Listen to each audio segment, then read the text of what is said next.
We are proud of what we are doing in Egypt since we opened the facility in Cairo Airport, where we have all the operations running seamless operation to facilitate the trade between Egypt and the rest of the world. We are developing the infrastructure for DHL Express Egypt, where we have increased our footprint.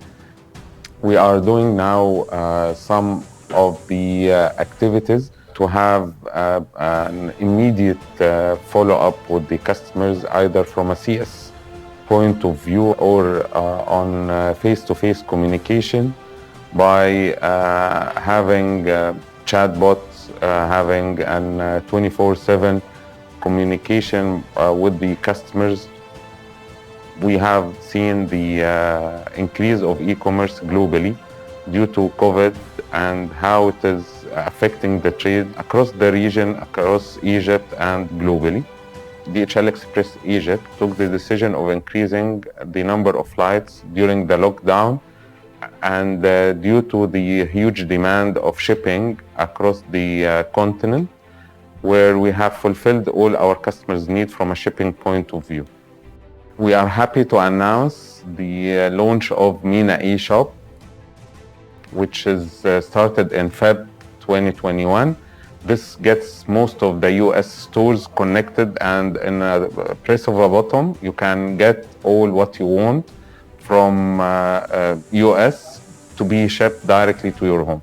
We start investing in 2014 in Egypt, and we keep investing year on year, and we see the payback of this. We see Egypt is moving into the right direction.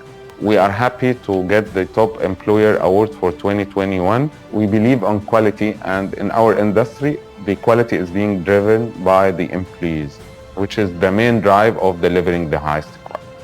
DHL is playing a big part globally on delivering the vaccine.